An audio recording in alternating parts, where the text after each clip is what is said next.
자, 페이지 82쪽을 보시면 되죠. 자, 우리가 지난 시간에 사람의 유전에 관련된 내용에 대해서 정리를 하고요. 그리고 3점짜리 문제를 좀 풀고 있었습니다. 그때 그 3점짜리 문제에서 1번부터 4번까지 문제를 좀 풀었었는데 오늘 5번부터 해서 나머지 문제들 정리하고 다음 단원으로 좀 넘어가도록 하겠습니다. 자, 5번 문제부터 바로 보도록 하죠. 자, 그림은 철순의 학생들의 지문을 찍은 다음 A에서 B까지 지문수를 세고요. 총 지문수, 그리고 손가락에 대한 학생 수를, 그리고 표는 가족관계에 따른 총 지문수의 유사도를 나타낸 것을 지금 각각 보여주고 있습니다. 그러면서 이에 대한 설명으로 옳은 것만을 보기 위해서 있는 대로 고른 것은 했고요. 유사도는 완전히 일치할 때를 1, 그리고 전혀 일치하지 않을 때를 0으로 지금 기준으로 삼아놨어요. 자, 그 상태에서 일단 왼쪽에 나와 있는 그래프를 좀 보면은요. 학생들이 A에서부터 B까지의 거리에 지문이 몇 개가 있는지 그걸 일일이 다 세고 있는 거죠.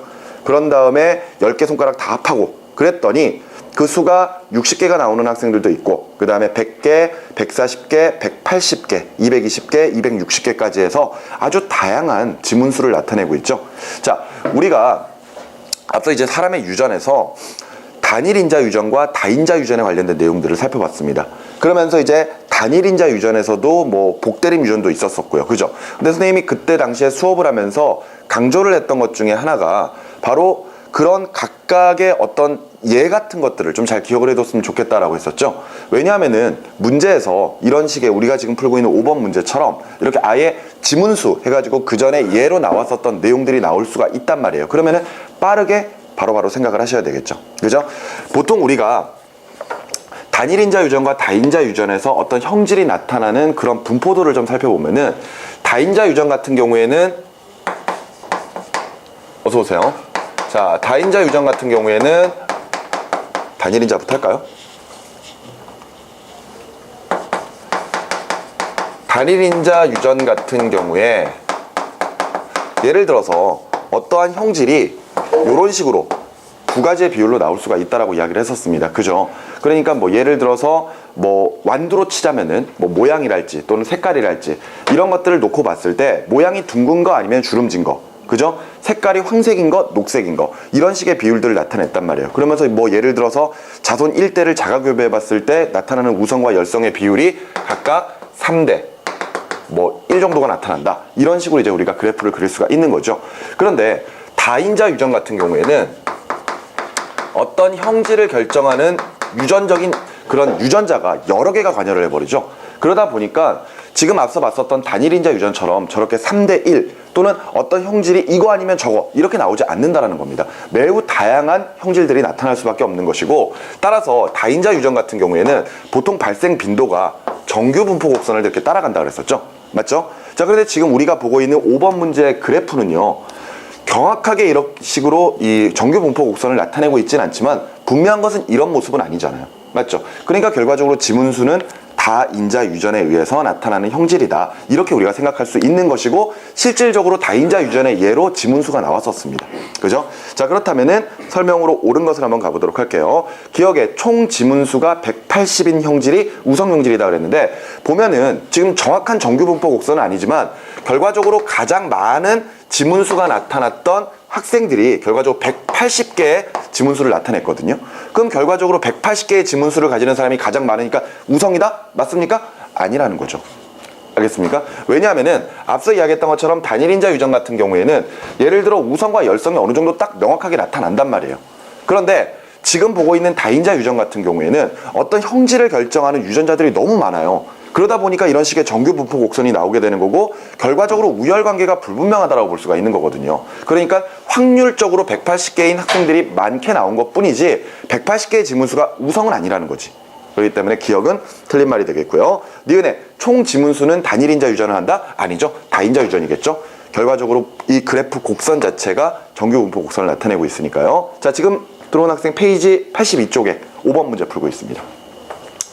자, 그리고 디귿의 부부의 총 지문수의 차이는 환경보다 유전적 차이 때문이다 라고 되어 있는데, 오른쪽에 이제 여러 아버지와 자녀 또는 부부 일란성, 이란성 쌍둥이의 지문수를 조사를 해서 그 유사도를 지금 살펴보고 있거든요. 그런데 아버지와 자녀 사이에서는 유사도가 0.49 정도, 그러니까 거의 한 50% 비율로 비슷하다라는 거죠.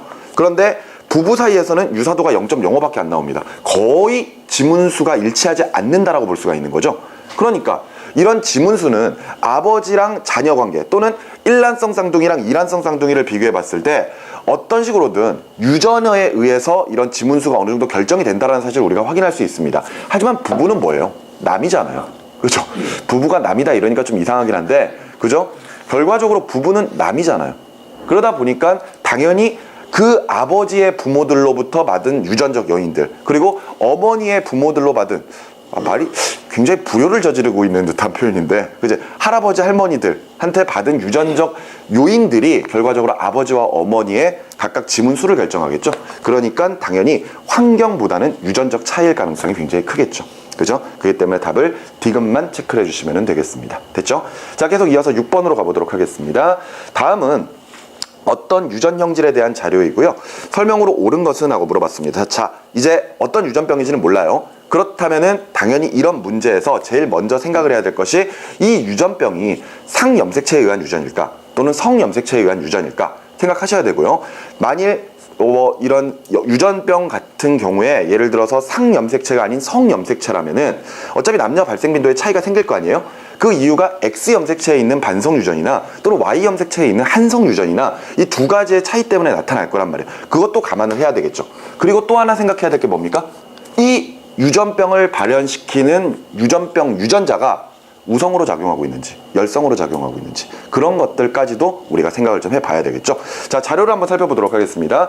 유전병을 가진 여자와 정상인 남자 사이에 태어난 자녀의 약 50%는 성별에 관계없이 유전병을 갖는다 그랬습니다. 자, 그럼 일단은 성별과 관계없이 일단 유전병을 가졌어요. 그런데 두 번째 자료에서 유전병을 가진 남자와 정상인 여자 사이에 태어나는 딸은 모두 유전병을 가지고 아들은 모두 정상이라 그랬거든요. 그럼 두 번째 자료를 통해서 결과적으로 남녀의 발생 빈도에 차이가 생기고 있다는 것을 확인할 수가 있잖아요. 맞죠? 아, 그렇다면은 지금 6번 문제 유전병은 그 유전병의 유전자가 어느 염색체 위에 있다? 성염색체 위에 있다 라고 판단할 수 있겠죠. 그런데 이때 성염색체라면 이제 X냐 Y냐 그것도 결정을 해야 될 텐데 딸이 걸리는 거 봐서는 최소한 Y 위에는 존재하지 않는다라는 거죠. 그렇기 때문에 결과적으로 6번은 반성 유전에 관련된 내용입니다. 그죠? 자, 그런데 이제 우리가 또 하나 결정을 해야 될 요소가 바로 이 유전병 유전자가 우성으로 작용하고 있는지 열성으로 작용하고 있는지 그런 사실을 봐야 되는 거죠. 예를 들어서 유전병 유전 정상 유전자를 X, 그 다음에 유전병 유전자를 X'이라고 이렇게 가정을 했을 때, 그지? 예를 들어 남자가 유전병에 걸린다라고 한다면은 남자인 경우에는 결과적으로 X, Y 이렇게 염색체를 가졌을 때 X 위에 이제 유전자가 있으면은 유전병에 걸리겠죠. 그런데 이때 여성인 경우에는 X가 두 개다 보니까 하나만 가지는 보인자일 수도 있고 아니면 두 개를 다 가지고 있는 그런 이 동형접합자일 수도 있는 거잖아요. 맞죠? 그런데 앞서 이야기했던 것처럼 만일 이 둘의 관계가 어느 쪽이 우성인지를 빨리빨리 밝혀내야지 남자는 상관없고 여자가 보인자인 경우에도 유전병을 가지는지 안 가지는지를 판단할 수 있을 거 아니에요. 맞죠? 자, 그런데 아까 첫 번째 자료에 유전병을 가진 여자와 정상인 남자 사이에 태어난 자녀는 50%의 성별과 관계없이 무조건 유전병을 가진다 그랬거든요. 그럼 이 관계부터 한번 생각을 해봐야 될 거 아니에요. 그죠? 일단은 우리가 보통 유전병 유전자를 보통 열성으로 많이 치부를 하고 있죠. 그러니까 만일 열성이라면 어떻게 될 것인가? 그걸 한번 생각을 해보죠. 그렇다면은 먼저 첫 번째 나와 있는 자료에서 유전병을 가진 여자와 정상 남자가 결혼한다 그랬으니까 유전병 가진 여자는 무조건 두 개를 가지는 동형접합자여야지만 유전병을 가질 수 있다고 판단할 수 있겠죠. 우리가 지금 예로 들고 있는 겁니다. 맞죠? 그 상태에서 X, Y, 정상인 남자와 결혼을 할 거예요. 그러면 이제 자녀를 만들어낸다면은 X', 그 다음에 X', Y, 그 다음에 X', 그 다음에 X', Y 이렇게 나타날 거거든요.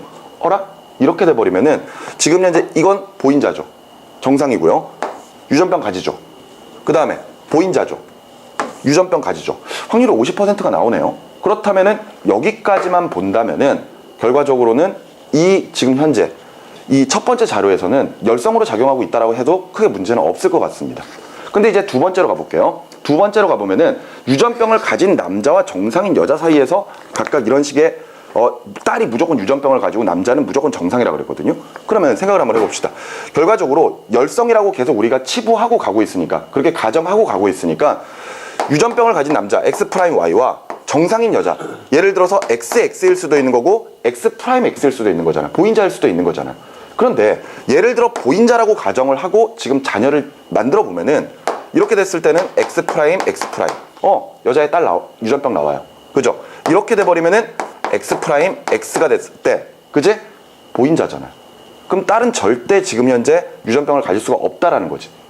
그런 상태에서 남자애 같은 경우에는 X'Y나 또는 XY를 가질 수도 있는 거잖아요. 그럼 남자애도 결과적으로는 유전병이 나올 수가 있는 거거든요. 그죠? 그렇다면은 앞서 첫 번째 자료는 맞았는데 두 번째 자료에서 문제가 생겨버리죠. 그렇다면은 우성은 아니구나 그러면서 열성은 아니구나 하면서 다시 내용으로 정리를 해야 되겠죠. 우리가 앞서 유전병 유전자를 열성으로 보고 있었기 때문에 첫 번째는 맞았지만 두 번째는 안 맞았거든요. 그럼 이번에는 유전병 유전자가 우리가 우성이라면 어떻게 될 것인가? 자, 그렇다면은 앞서 첫 번째 자료에서 유전병을 가진 여자와 남자가 결혼을 한다 그랬어요. 그랬을 때 앞서 봤던 자료에서 이 열성이라고 했기 때문에 여자를 동형접합자라고 하고 그 가계도를 분석을 했거든요. 근데 그건 맞았잖아요. 그럼 실질적으로 만일 이런 식으로 보인자인데도 불구하고 이게 우성이라면 이게 유전병이 나타날 테니까 이때도 성립하는지를 확인을 해봐야 될 거 아니에요. 맞죠? 이렇게 해서 XY랑 각각 교배란다. I를 만들 겁니다. 그러면은 X'X, 그 다음에 X'Y, 그 다음에 XX, XY 이렇게 나오겠네요. 근데 이런 보인자도 역시 마찬가지 유전병이죠. 그러니까 유전병, 정상 50% 나오네요. 이것도. 맞지? 그리고 나서 두 번째 자료. 그죠? 남자와 정상인 여자. 그러면은 남자는 X'Y. 오케이? 그리고 정상이라면은 결과적으로 X, 정상 유전자가 열성으로 작용하고 있으니까 무조건 동형접합자여야 되겠죠. 그지? 이렇게 된다면 자식들은 X'X, X'X, XY, XY가 나오겠네요. 이러면은 딸들은 모두 보인자여도 결과적으로 유전병을 가지게 되죠. 다 딸은 유전병을 가집니다. 하지만 남자애들은 유전병이 나오지 않죠. 그죠? 그렇기 때문에 두 번째 자료도 확인할 수가 있는 겁니다. 자, 설명으로 옳은 거 찾아볼게요. 이 유전병은 열성형질이다. 좀 전에 확인했던 대로 유전병이 도리어 우성으로 작용을 하고 있습니다. 맞죠? 기억은 틀렸고요. 니은의 기억의 유전병 유전자는 이형접합이다. 이형접합이다. 지금 기억의 유전병을 가진 여자와 남자가 결혼한다고 했거든요. 그런데 앞서 봤던 것처럼 이런 식이 돼야지만이 지금 현재 나오고 있는 자녀들이 50%가 나오거든요. 그지? 물론 X'X'도 50%가 나와요. 그죠? 그런 상태에서 지금 기억의 유전병 유전자는 이형접합자이다. 아무런 문제 없거든요. 그지? 그러니까 니은은 맞다라고 가정을 해놓고 디귿으로 가도록 하겠습니다. 디귿을 보시면은요, 딸이 유전병이 있으면은 어머니는 반드시 유전병 대립 유전자를 가지고 있다. 이 말은 결과적으로 유전병 유전자가 열성으로 작용할 때만 가능한 거죠. 맞지? 왜 그러냐면은 딸이 유전병이 있다. 그럼 그 유전병 유전자를 무조건 어머니가 줘야 되는 겁니까? 아니잖아요. 이게 지금 현재 유전병 유전자가 X 위에 존재를 하고 있기 때문에 아버지가 X'Y, 결과적으로 이런 식의 유전병을 가지고 있는 사람이라면은 결과적으로 딸에게도 이걸 줄 수 있으니까, 그지? 유전병에 걸리게끔 할 수 있겠죠. 따라서 디귿은 틀린 말이죠. 그래서 옳은 것은 니은 하나밖에 없습니다. 됐나요? 자, 넘어가셔서 7번 문제로 계속해서 가보도록 할게요. 그림 가는 흰 눈 초파리와 붉은 눈 초파리를 교배한 결과, 그리고 나는 자손 디귿에서 미음에서 디귿부터 미음까지 눈 색깔 발현에 관여하는 대립 유전자 A와 A'의 DNA량을 지금 나타내고 있는 것이고요. 우리가 그 전에 몇 번 문제였죠? 3번 문제였죠? 3번 문제에서도 어떤 유전병을 발현하는 그 유전자의 DNA 값을 통해서 그 유전자가 상염색체인지 성염색체 위에 있는지 그런 것들을 판단하는 문제를 미리 한번 풀어봤었습니다. 그런데 지금 역시 7번도 역시 그런 문제거든요. 그랬을 때 지금 흰눈 수컷과 붉은 눈 암컷이 각각 교배를 해서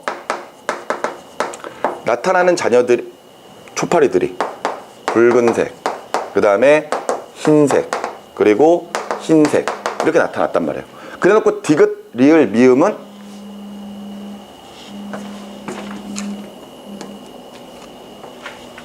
자, 디귿, 리을, 미음은 각각 지금 자기 손들이죠. 자, 그래놓고 이제 DNA 상대값을 보여주고 있는 거거든요. DNA 상대값. 근데 가만히 보니까 지금 디귿에 암컷이에요. 이게 지금 암컷입니다. 암컷인데 지금 현재 유전자를 A와 A'을 가지고 있어요. 좋습니다.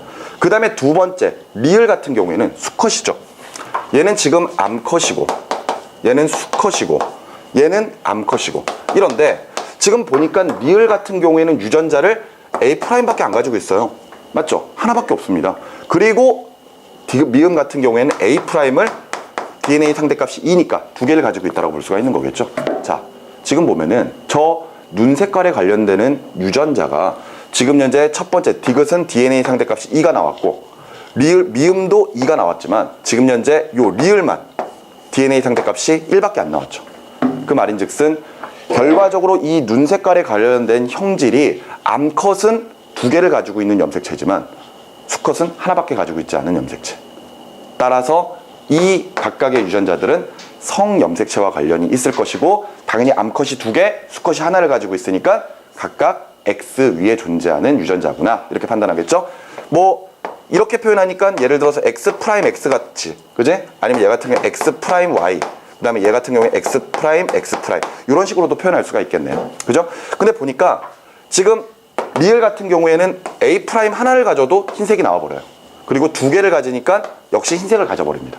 그런데 하나하나씩을 가지면 붉은색이 나오죠. 아, 그렇다면은 당연히 A와 A 프라임에서 A가 붉은색, 그리고 A 프라임이 흰색이라면은 우열 관계는 A가 더 유성으로 작용을 할 것이다. 이렇게까지 판단할 수 있겠네요.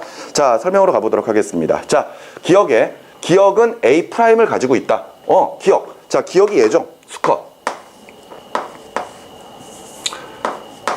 수컷이에요. 그러면은 수컷은 결과적으로 X, Y를 가질 텐데 흰색이니까 이거지. 그지? 그러니까 이 녀석도 A 프라임 하나밖에 안 가지고 있는 거죠. 네. 그런데 이후에 붉은색, 요 암컷 초파리 같은 경우에는 붉은색이 나타났으니까 무조건 A는 하나 가져야 됩니다. 맞죠? 네. 그 상태에서 여기에 흰색 이 초파리가 나와야 되니까 하나를 가지고는 있어야 되겠죠. 무슨 말인지 이해되시죠? 자, 그렇다면 기억은 맞는 말이 되겠고요. 기억과 디귿을 교배하면 붉은 눈 암컷과 흰 눈 암컷이 태어날 확률이 같다. 자, 볼까요?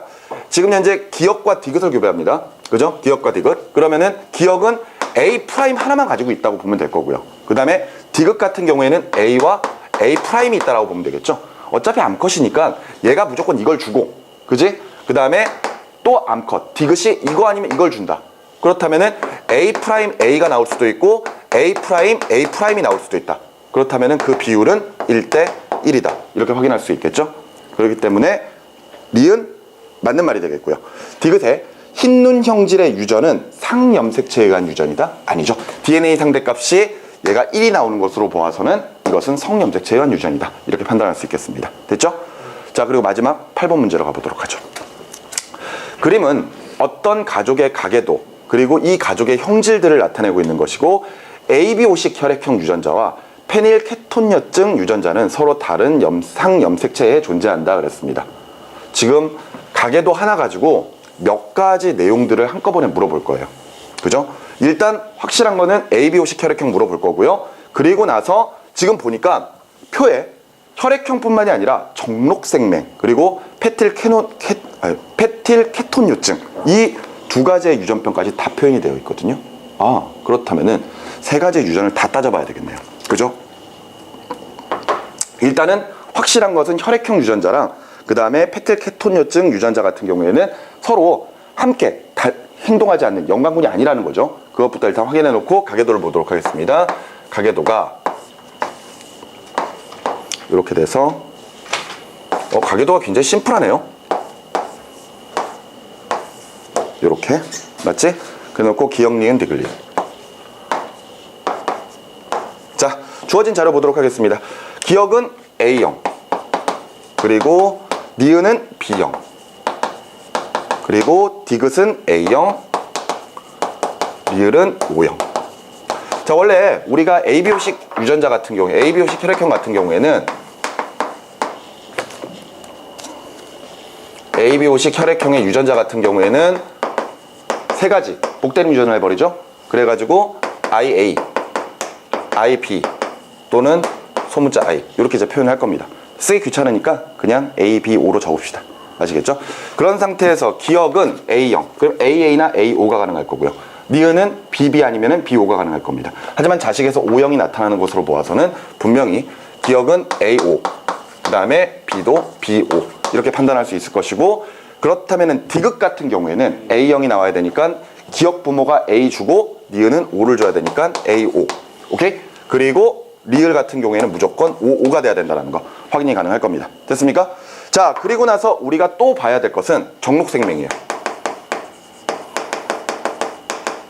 자, 근데 선생님이 얘 외워두라 그랬죠? 그죠? 자, 정록생명은 상염색체에 의한 유전입니까? 성염색체에 의한 유전입니까?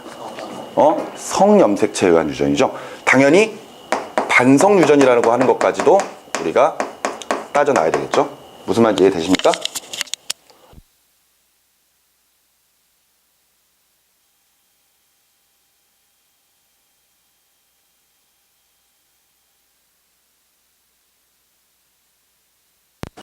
유전자 중에 어떤 게 우성인지도 확인해야 될 거 아니야. 어떤 게 우성? 정상이 우성이죠. 여기까지 되셨습니까?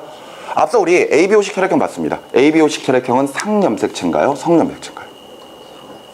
상염색체죠. 혈액형 상염색체.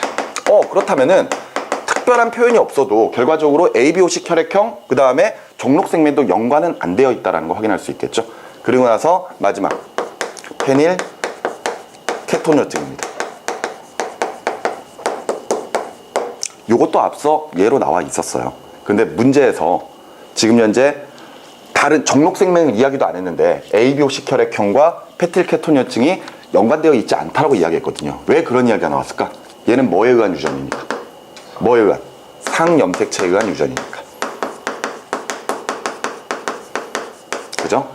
그것 때문에 이렇게 밝혀놨다라고 생각을 하시면 되겠습니다. 되셨죠? 앞서 혈액형은 지금 확인을 해놨어요. 그런 상태에서 생명 볼까요? 기억은 생명이네요. 그죠? 그리고 니은은 보인자. 생명 보인자. 그렇다면은 결과적으로 기억은 무조건 뭐가 돼야 됩니까?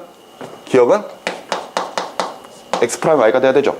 맞지? 그리고 니은은 X'X가 돼야 될 거고요. 됐죠? 그리고 나서 디귿 몰라요. 디귿 모릅니다. 그런데 리을은 생명입니다. 그러면은 지금 현재 여자아이니까 그지? 무조건 X'X'이 돼야 되겠죠? 여기까지 됐습니까? 그리고 다시 디귿을 봅니다. 디귿 같은 경우에는 아버지로부터 무조건 뭘 받아야 돼요? Y를 받아야 되죠? 그죠? 무조건 Y를 받은 상태에서 어머니가 X'을 줄 수도 있고 X를 줄 수도 있는 거잖아요. 그러니까 결과적으로 나타날 수 있는 확률은 50%가 될 겁니다. 그죠? 여기까지 아직까지는 확인이 안 돼요. 그죠? 그리고 나서 페틸케토뇨증으로 가도록 하겠습니다. 페틸케토뇨증 아버지 어머니 둘 다 정상이에요. 그죠? 페틸케토뇨증 정상입니다. 정상이에요. 그런데 지금 현재 리을 자식이 리을 여자애가 페틸케토뇨증이 나왔단 말이에요.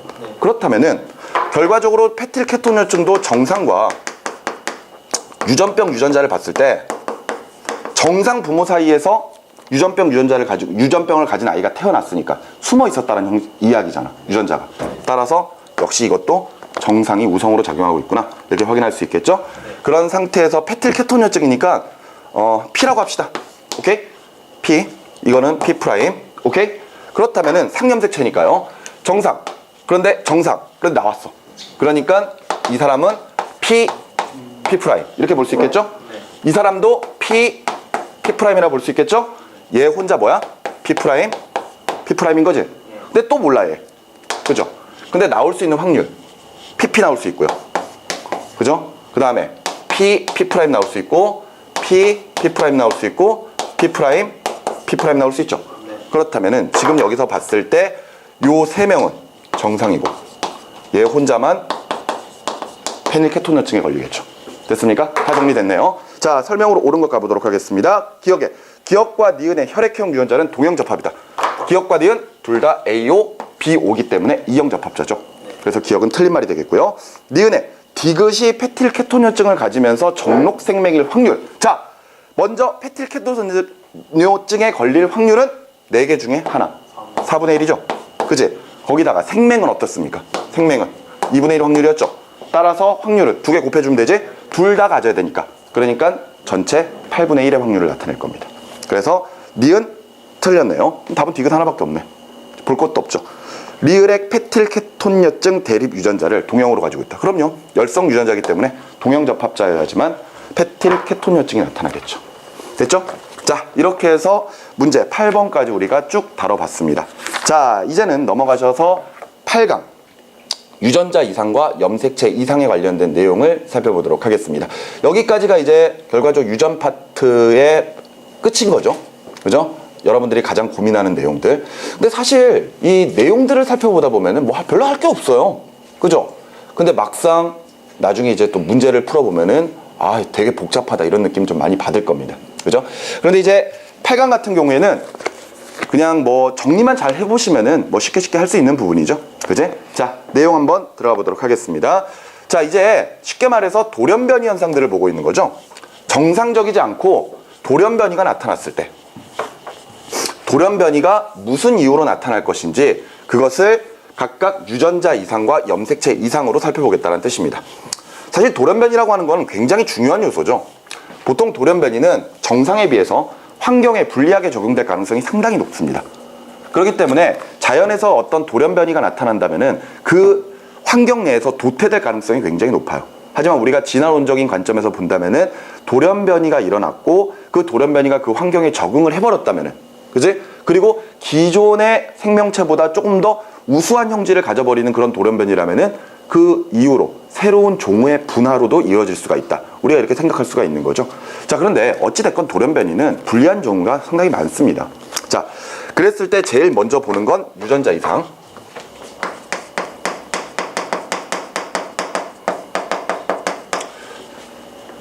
많은 학생들이 자꾸 염색체랑 유전자랑 자꾸 헷갈리거든요. 그래서 예전에 우리 염색체 할때 선생님이 누누이 강조했듯이 염색체 위에 유전자가 있다 그랬습니다. 그죠? 근데 지금 우리가 보는 돌연변이 중에 첫 번째는 유전자 이상이거든요. 유전자 이상은 결과적으로 염색체, 수와 모양은 정상이라는 거죠. 그제? 그러니까 사람 같은 경우에 예를 들어서 EN 46개의 염색체, 그리고 그 모양은 그대로 유지가 된다는 겁니다.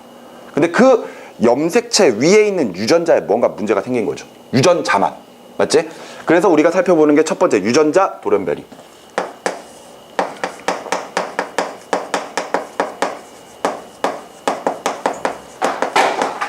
내용 살펴보시면요, 유전자의 본체인 DNA의 염기 서열에 이상이 생기는 거. 그죠? DNA 염기 서열에 이상이 발생하는 거.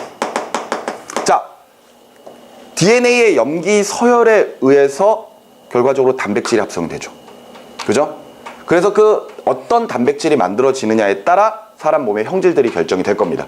그런데 이때 염기 서열에 문제가 생긴다면은 정상적인 단백질이 아닌 비정상적인 단백질이 만들어질 수 있다는 거죠. 그게 바로 유전자 이상의 유전자 돌연변이가 되겠습니다. 그래서 내용 보시면은 멘델 법칙에 따라 유전되며, 이건 뭔 얘기예요? 어차피 염색체 수나 모양은 일정하거든요. 그러니까 염색체들이 감수 분열을 해서 생식세포를 만들어낼 때 각각 생식세포로 상동 염색체들이 나눠져서 들어간다는 거죠. 들어가면서 그 염색체와 함께 유전자 같이 이동을 해주는 거잖아. 그러니까 결과적으로 멘델의 유전 법칙에서는 어긋나지 않는다는 뜻입니다. 분리의 법칙 안 어긋나요. 근데 잘못된 유전자가 가는 거지.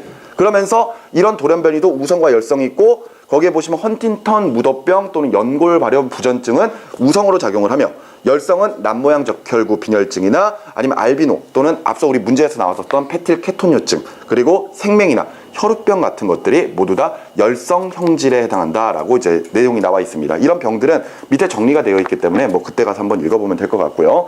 그리고 나서 유전자 돌연변이는 염색체 구조나 수에 영향을 주지 않기 때문에 핵형 분석으로는 확인할 수 없습니다. 그죠? 핵형은 뭐예요? 말 그대로 수와 모양을 살펴보는 거기 때문에 그것만으로는 이런 유전병들을, 돌연변이들을 확인할 수 없다라는 거. 그리고 이런 것들을 하기 위해서는 유전자 자체를 분석해 봐야 되겠죠. 유전자 분석법이나 아니면 선천적 대사 이상 검사 같은 생화학적 검사를 통해서만 밝혀낼 수 있다. 뭐 이 정도까지 가볍게 정리를 좀 해두시면 될 것 같습니다. 그죠? 계속 이어서 보시면은 유전자 이상의 그 얘가 나와 있어요. 그죠? 얘가 나와 있는데 얘 두 번째 그 얘입니다.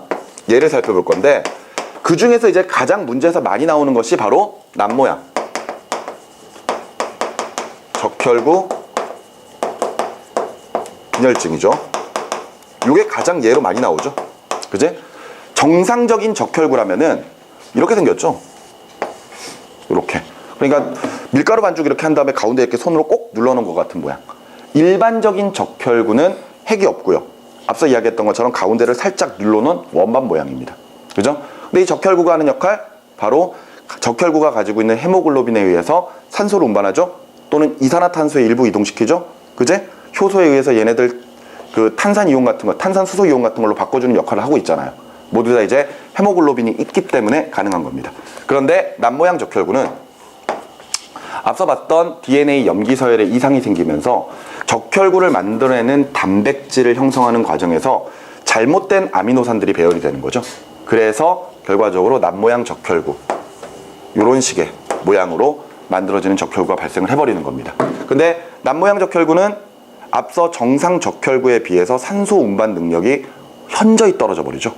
그러니까 결과적으로 우리 몸에 일정한 적혈구의 농도, 수가 존재를 해야 된다고 했을 때 그 수 중에 남모양 적혈구가 그 수의 일부를 차지하면서 정상적인 적혈구의 숫자가 감소하는 효과가 생겨버리게 되는 겁니다. 그러니까 모든 일반 사람들이 똑같은 공간 내에 있어도 이 남모양 적혈구 빈혈증을 가지고 있는 사람들은 그만큼 산소 운반 능력이 떨어지기 때문에 정상인보다는 어지럼증을 많이 느끼게 되겠죠. 그래서 빈혈증에 걸린다는 것. 그제? 요 내용이 바로 이 빈혈증과 관련되어 있는 여기에 나와 있는 내용들입니다. 그죠? 심한 경우에는 심장이나 뇌 등의 장기에도 손상을 일으킬 수가 있다라고 되어 있네요. 그죠? 자, 어찌 됐건 요거 굉장히 많이 나옵니다. 근데 이게 많이 나오는 이유가 있어요. 자, 지금 우리가 보면은 남모양 적혈구 빈혈증 같은 경우에는 유전자 이상이죠. 유전자 이상 때문에 나타난 돌연변이거든요. 그런데 이런 사람들은 분명히 정상적인 사람들보다 빈혈에 걸릴 확률이 높습니다. 근데 아프리카계 미국인들의 이 혈액을 분석을 해보면은 보통 일반인들보다 남모양 적혈구를 가지고 있는 확률이 굉장히 높게 나타나거든요. 왜 그럴까 이거죠. 아프리카계 미국인, 그러니까 조상이 아프리카에서 살았던 사람들, 그런 사람들의 혈액을 분석을 해보면은 남모양 적혈구 빈혈증에 걸릴 확률이 굉장히 높게 나타나는데 그 이유가 부모로부터 남모양 적혈구 유전자가 유전이 됐다는 이야기죠. 근데 왜 그게 유전이 될 수 있었을까? 바로 남모양 적혈구는 산소 운반 능력은 떨어집니다. 하지만 도리어 아프리카에서 살기에 굉장히 적합한 요소를 하나 갖고 있죠. 아프리카에는 말라리아가 상당히 많이 출몰합니다. 말라리아 모기 있잖아요. 그래서 말라리아 모기에 쏘이게 되면은 결과적으로 그런 출혈 같은 것들이 일어나고 이러면서 거의 사망률이 굉장히 높단 말이에요. 근데 재밌는 거는 이 남모양 적혈구 빈혈증에 걸린 사람들이 그런 말라리아의 내성을 가지고 있다는 거죠.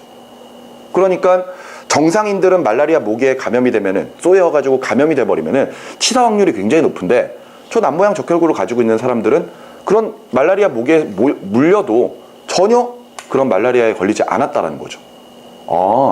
분명히 산소 운반 능력으로 본다면 정상보다는 확실히 안 좋은 건데 말라리아의 내성을 가지고 있기 때문에 도리어 아프리카에서는 저런 남모양 적혈구를 가진 사람들이 많이 살아남게 된 거죠. 이거는 진화론적으로 봤을 때 바로 적자생존, 자연선택설이 될 겁니다.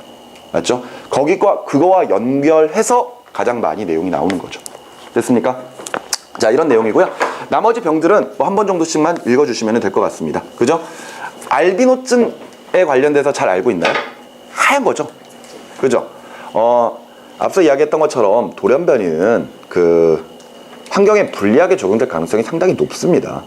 그런데 예를 들어서 이제 동물원 같은 데 가보면은 백호, 백사 이런 것들 있잖아요. 굉장히 신성시역이잖아요. 호랑이 중에 하얀 호랑이. 포스 장난 아니죠. 그지? 그리고 하얀색 뱀. 보기만 해도 왠지 저거 잡아먹으면 왠지 되게 건강해질 것 같은 그런 느낌이 막 들잖아요. 그런데 사실 까놓고 보면은 하얀색 호랑이나 아니면 하얀색 뱀 같은 게 만일 그런 동물원이 아닌 그냥 환경 내에서 지네들 호랑이들이 살고 있는 집단 그리고 뱀들이 살고 있는 집단에 걔네들이 나타났다? 그럼 걔네들은 거의 죽을 확률이 굉장히 높을 겁니다. 왜? 바로 그런 백호나 백사 같은 것들이 바로 알비노증이에요. 사람의 피부에는 멜라닌 색소가 존재합니다. 이 멜라닌 색소는 자외선을 받으면 그 수가 늘어나거든요. 그래서 우리가 피부 속에 있는 멜라닌 색소가 증가를 했을 때 얼굴이 까매지고 피부가 까매지는 거죠. 그런데 이 알비노증은 그 멜라닌 색소를 만들지 못하죠. 그렇기 때문에 피부가 하얗고요. 머리카락도 하얗습니다. 그냥 일반 백인이랑 차원이 달라요. 하얘요. 근데 그렇게 이야기하면 좋겠다 이런 생각하는 학생들이 있어요. 하얀색 피부에 하얀색 머리카락을 가지고 있다고 생각해 보세요. 어우, 되게 있어 보이지 않습니까? 아니에요? 요즘은 염색을 하는 게 좀 많이 좀 줄어든 것 같습니다. 그죠? 지금 뭐 길에 다니다 보다 보면은 약간 좀 갈색 머리나 뭐 이런 머리들을 가진 사람들은 있는데 막 빨갛고 파랗고 막 이렇게 해가지고 머리 하고 다니는 사람은 없죠. 노랗게 하고. 거의 없죠. 선생님이 그 대학을 다니던 시기에는요, 염색이 굉장히 유행을 했었습니다. 일반적으로 갈색 머리 이 정도가 아니고요. 진짜 노란 머리, 빨간 머리 이런 거 유행했었거든요. 그래서 예전에 선생님도 대학교 때 머리 염색을 굉장히 많이 해봤었습니다. 선생님을 보면은 혹시 느끼는지 모르겠지만 선생님은 곧 대머리가 될 거예요.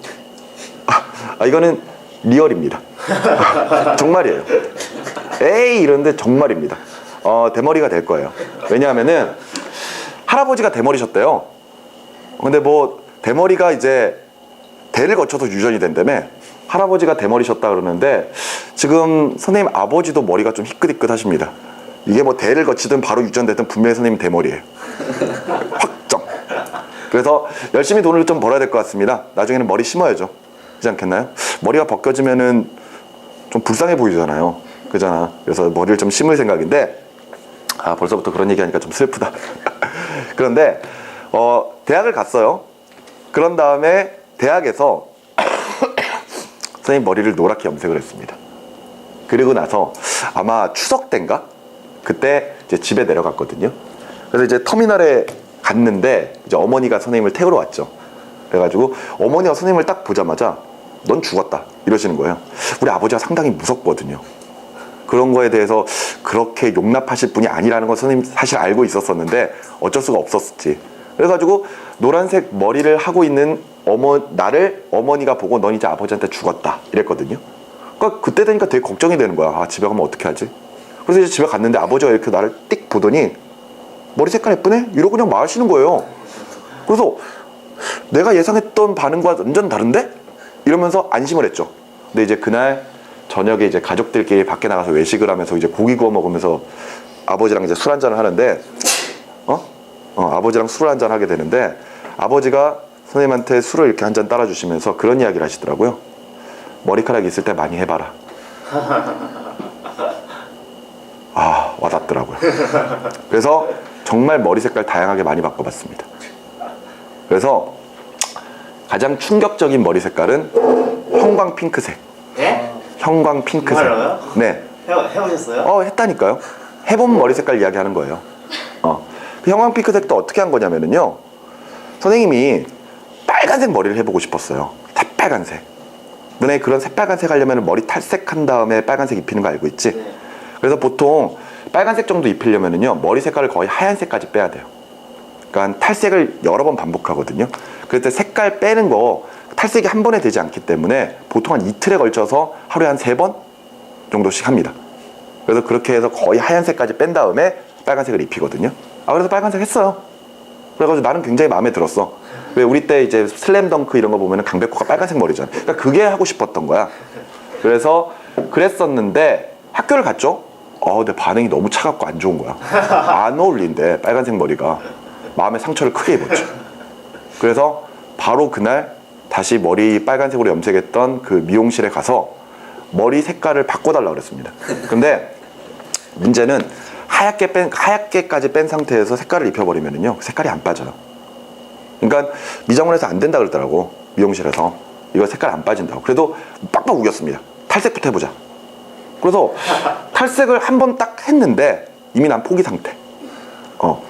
색깔이 빨간색이 싹 빠지면서 이렇게 약간 반짝반짝하는 그런 색깔이 도는 거예요.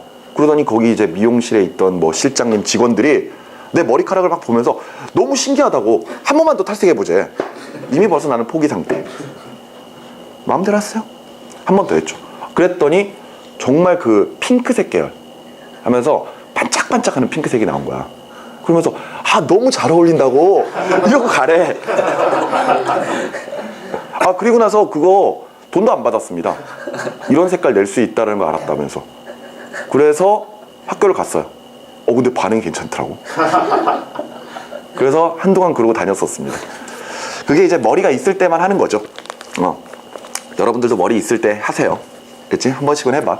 그런데 그때 당시에는 참 괜찮다고 생각을 했는데 나중에 군대 갔다 오고 우연히 옛날 대학교 1학년 때 사진을 보게 됐는데 다 찢어버리고 싶더라. 없어지지가 않아.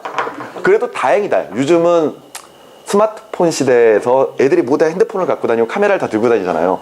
그리고 찍으면 바로바로 인터넷에 업로드가 되니까 아마 그 당시에 머리카락을 지금 현재 하고 있었으면은 아마 인터넷에 올라가서 놀림거리가 되지 않았을까라는 생각도 해봅니다.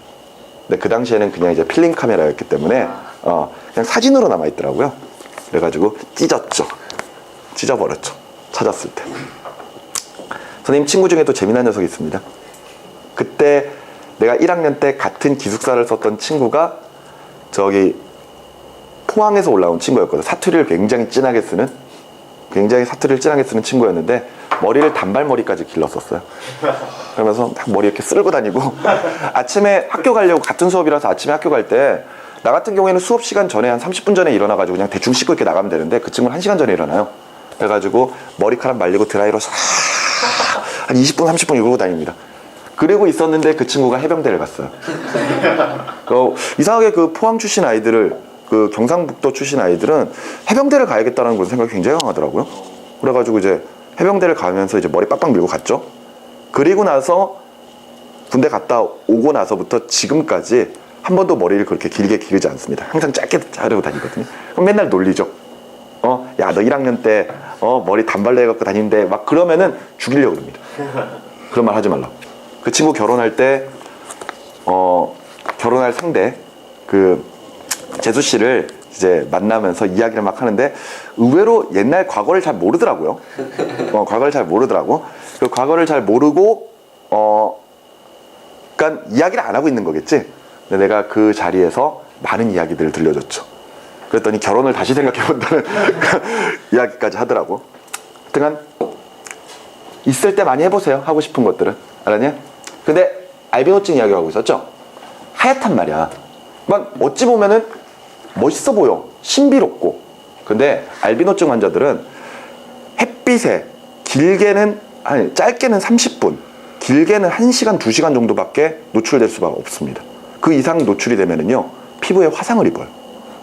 그러니까 멜라닌 색소가 자외선을 흡수를 해서 햇빛을 흡수를 해가지고 이제 색소 늘려가면서 이렇게 피부가 까맣게 되는 건데 그런 게 전혀 없다 보니까 바깥 활동들을 못 하는 겁니다. 그래서 이제 밤에만 돌아다닐 수 있고요. 또 더 큰 문제가 있습니다. 눈 내부는 어둡게 되어 있어야 되죠. 그것도 맥락막이라고 하는 구조 때문인데 그 맥락막이 멜라닌 색소란 말이에요. 멜라닌 색소 때문에 까만 거란 말이에요. 근데 그걸 못 만들잖아. 그러니까 결과적으로 눈 내부가 어두울 수가 없는 겁니다. 그래서 눈 자체는 이상이 없는데 시력이 떨어질 수밖에 없는 거죠. 그런 식의 질병이 바로 알비노증입니다. 좋은 게 아니에요. 그죠? 자, 뭐 나머지 것들은 한 번씩 읽어봐 주시면 될 것 같습니다. 됐죠? 자, 그러면은 넘어가셔서 페이지 85쪽으로 좀 가도록 할게요. 자, 페이지 85쪽으로 가면은 이번에는 유전자 이상이 나오죠? 유전자 이상. 유전자란다. 염색체 이상.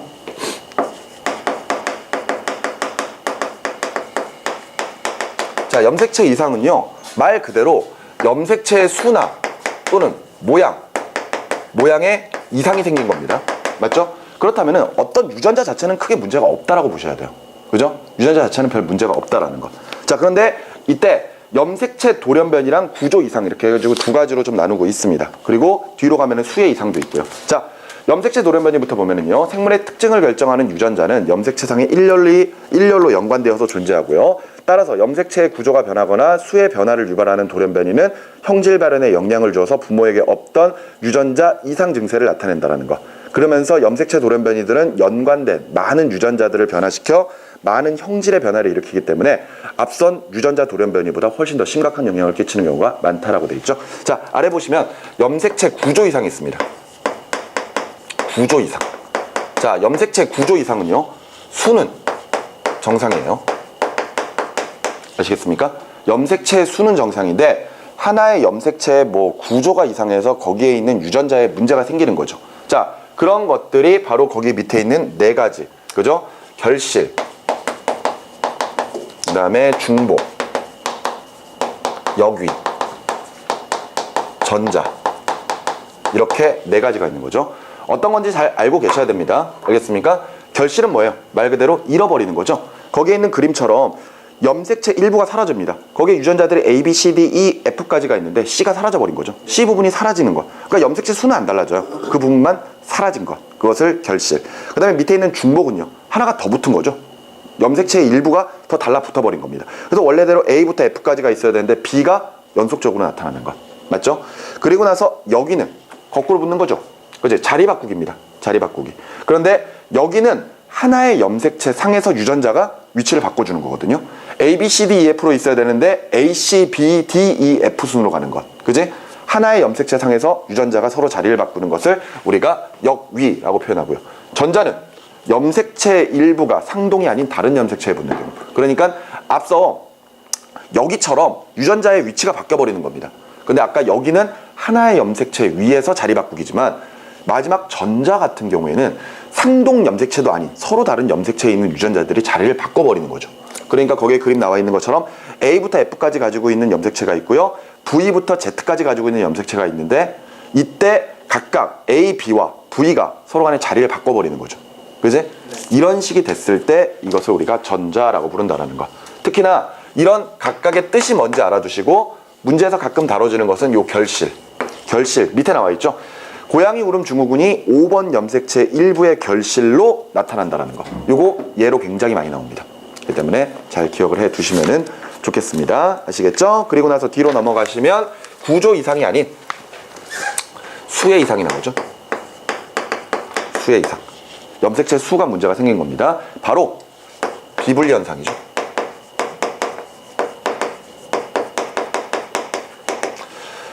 감수 분열을 통해서 생식세포를 만들어내는 과정에서는 각각 상동 염색체의 분리가 일어나 처음 EN의 염색체가 N으로 줄어들어야 될 겁니다. 맞죠? 그런데 그런 감수 분열 단계에서 상동 염색체의 분리가 일어나지 않는다거나 또는 하나의 염색체가 각각 염색 분체로 분리되지 않는 경우, 그런 경우에 그런 생식세포로 인해 수정되어서 태어나게 된 자식은 부모의 염색체 수보다 한 개가 더 많다거나 또는 한 개가 부족한 경우 또는 2개 이상이 많다거나 2개 이상이 적은 경우가 나타날 수가 있겠죠. 그래서 이제 문제에서 비분리 현상에 대해서 물어볼 겁니다. 근데 비분리 현상이 감수 제1분열에서 일어날 수도 있고 감수 제2분열에서 일어날 수도 있죠. 이렇게 두 가지를 다 볼 건데, 자, 이런 거죠. 예를 들어 염색체가 이렇게 있다고 칩시다. 알았니? 실제로 사람의 염색체 중에 딱 하나만 이제 표현을 하고 있는 거예요. 한 쌍의 상동 염색체만. 알겠지? 나머지 염색체들이 있다고 생각하시면 됩니다. 그러니까 얘 같은 경우는 EN이겠죠. EN. 그지? 자, 그런데 이제 감수 제1분열에서 두 개가 나눠집니다. 그러면은 정상적이라면은 각각 상동 염색체의 분리가 일어나 염색체가 하나하나씩 들어가야 되겠죠. 네. 근데 감수 제1분열에서 비분리가 일어났다. 그렇다면은 두 개가 한쪽으로 몰려버리는 거잖아. 그러니까 XX가 일로 들어가 버리고 얘는 아예 없고 X가 없고, 그렇다면은 얘가 가지고 있는 염색체의 개수는 N 플러스 1이겠죠.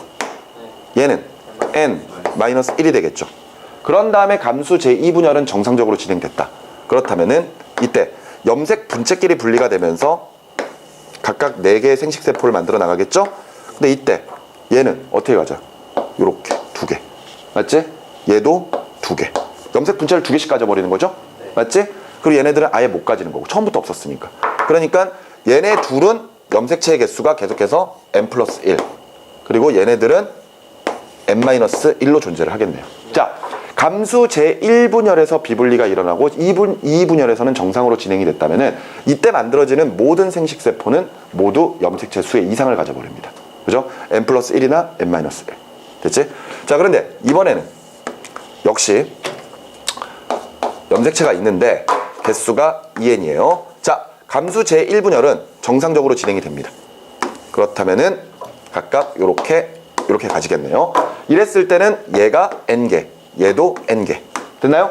네. 자, 그런데 감수 제2분열이 진행이 될 겁니다. 근데 감수 제2분열이 진행될 건데 그 중에 하나만 비분리가 됐다고 칩시다. 얘는 정상이고요.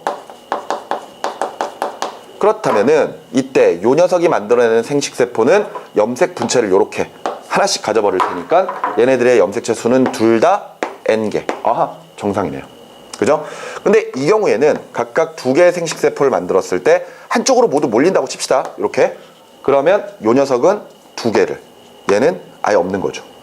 그러면은 얘의 염색체 수는 n 플러스 1, 얘는 n 마이너스 1. 이렇게 표현할 수가 있을 겁니다. 감수 제2분열에 두 가지 중에 하나만 비분리가 됐다면은 나머지는 정상이 나와요. 하지만 나머지 두 개는 하나가 많다거나 또는 하나가 적다거나 이런 식의 염색체 수를 가지게 되겠죠.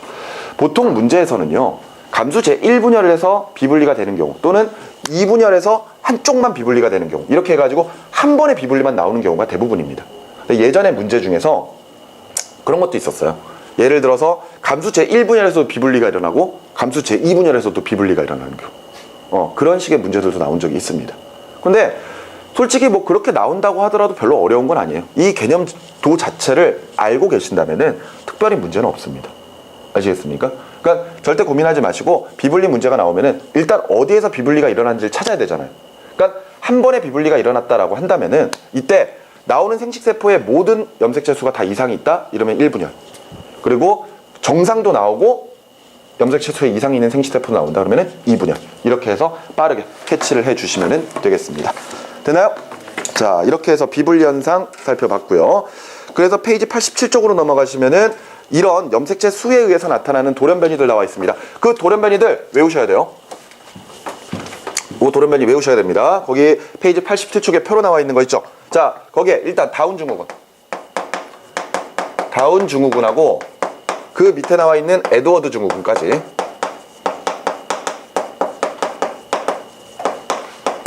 함께 묶어서 얘네들은 상염색체의 비분리가 일어난 거죠. 그래서 각각 그 개수가 지금 현재 다운 증후군은 45 플러스 XY 또는 45 플러스 XX 이렇게 되어 있잖아요. 정상인보다 상염색체의 개수가 하나가 더 많습니다. 이때 비분리가 된 것은 21번 염색체죠. 그죠? 21번 염색체의 비분리가 일어난 것. 21번이 정상적으로 두 개여야 되는데 세 개인 경우. 그래서 눈 사이가 좀 멀고요. 지능이 떨어지죠. 그지? 그런 사람들이 다운 증후군. 에드워드 증후군도 마찬가지입니다. 에드워드. 역시 상염색체의 개수가 정상보다 하나가 더 많아요. 그때 요 앞서 다운 증후군은 21번 염색체. 그리고 에드워드 증후군은 18번 염색체의 개수가 3개라는 것. 맞지? 그것까지 알아두셔야 됩니다. 역시 정신지체가 있고요. 입과 코가 작고 심장이 기형이다. 나 입과 코 작은데. 비분리에서 감수분열만 되는 거예요? 네? 감수분열에서 비분리만 되는 거예요? 아, 보통은 이제 상염색체 체세포 분열에서도 비분리가 일어날 수 있어요. 근데 그렇게 일어나봤자 어차피 뭐 하나의 세포밖에 안 되는 거잖아. 그러니까 그게 사실 큰 문제가 없거든요. 근데 비분리 현상이 감수분열에 일어났다면은 결과적으로 이런 수의 이상이 가지고 있는 그런 생식세포들이 수정을 거듭해서 자식을 낳았다면은 그 자식에서 큰 문제가 생길 거 아니에요. 그렇기 때문에 우리가 주로 감수분열에서 보고 있는 것 뿐입니다. 아시겠죠? 자, 그리고 그 밑에 나와 있는 거 터너 증후군이랑 클라인펠터 증후군. 가슴 아픈 증후군들이죠. 클라인펠터 증후군. 자, 얘네들은 묶어서 성염색체에서 비분리 현상이 일어난 거죠. 자, 터너 증후군은 일단 상염색체의 개수는 정상입니다. 그러니까 44개예요. 그런데 성염색체를 X 하나밖에 안 가지는 경우죠. 그지?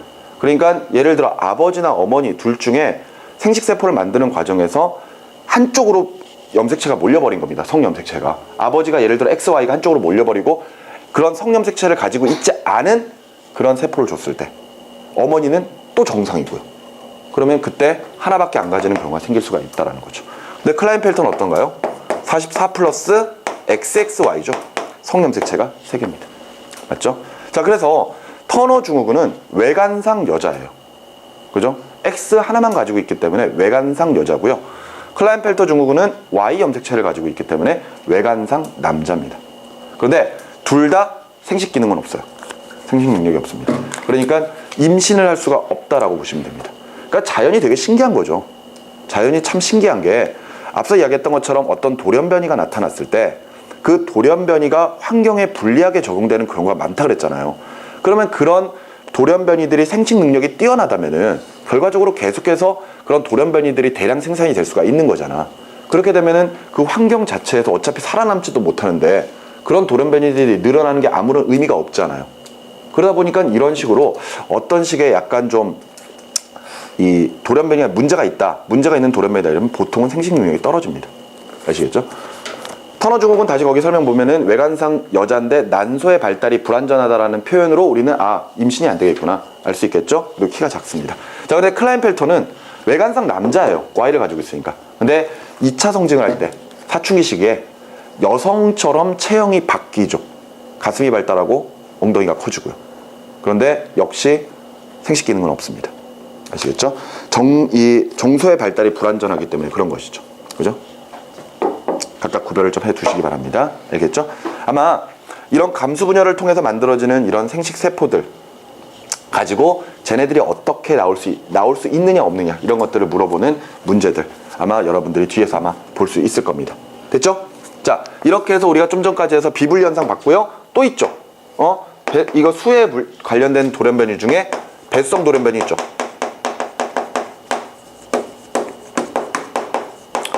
일반적으로 염색체의 개수가 2n이어야 되는데 예를 들어 3n이랄지 또는 4n이랄지 이런 식으로 몇 배씩 염색체를 더 많이 가지고 있는 경우 배수성 돌연변이입니다. 배수성 돌연변이는 식물에게서만 나타나죠. 동물에게서는 나타나지 않습니다. 제일 밑에 나와 있습니다. 그죠? 감수 분열 시 모든 염색체가 비분리되어서 염색체 한 조가 아예 많아져 버리는 거죠. 그래서 3n 또는 4n, 5n 이런 것들이고 씨 없는 수박 3n이죠. 우장춘 박사. 그죠? 그리고 감자, 토마토, 빵밀 이런 것들 모두 다 배수성 돌연변이의 예들로 우리가 볼 수가 있습니다. 됐나요? 그리고 뒷장으로 넘어가시면 페이지 88쪽에 유전병의 진단과 치료가 나와 있습니다. 뭐 특별히 설명해드릴 내용은 없네요. 그죠? 여러분들도 아시다시피 쭉 읽어보셔도 될 것 같습니다. 대신에 그 밑에 유전자 치료에서 어떤 비정상적인 유전자를 정상 유전자로 교체하는 과정이 있죠. 그랬을 때 하나의 이런 바이러스 같은 것들을 사용을 합니다. 그죠? 유전자 운반체 역할을 해주는 바이러스를 사용하는데 바이러스의 DNA의 일부를 잘라내고 우리가 몸속으로 주입하고자 하는 유전자를 삽입한 후에 다시 그것을 바이러스 안에다가 집어넣죠. 그 다음에 바이러스를 다시 그 환자의 몸에다가 주입을 시켜서 이 골수와 함께 얘네들이 배양이 되도록 만들어주는 거죠. 그래서 기존에 있는 비정상적인 유전자가 바이러스에 의해서 전달된 정상 유전자로 교체될 수 있는 치료법, 바로 거기에 나와 있는 유전자 치료 과정이 되겠습니다. 뭐 이 정도만 알아두시면은 여기 부분은 별 문제 없을 것이라고 생각을 합니다. 됐나요? 자, 뒤쪽에 2점 테스트와 3점 테스트 여러분들이 좀 직접 풀어주시기 바랍니다. 다음 시간에 3점짜리 문제를 조금 풀 거예요. 아시겠죠? 그리고 오늘은 일단 내용 설명은 여기까지입니다. 그리고 여러분들이 선생님하고 만났을 때 선생님이 그런 이야기 했었을 거예요. 여러분들이 유전 파트까지 끝내고 나면은 이제 모의고사를 좀 보겠다고요. 그래서 오늘 내용은 여기까지 정리를 하고 여러분들과 함께 모의고사를 좀 한번 풀어보도록 하겠습니다. 아시겠죠? 다음 시간에는 뭐 여기에 관련된 문제 필요한 문제가 있다면 풀고 다음 단원으로 넘어가도록 하겠습니다. 수고하셨습니다.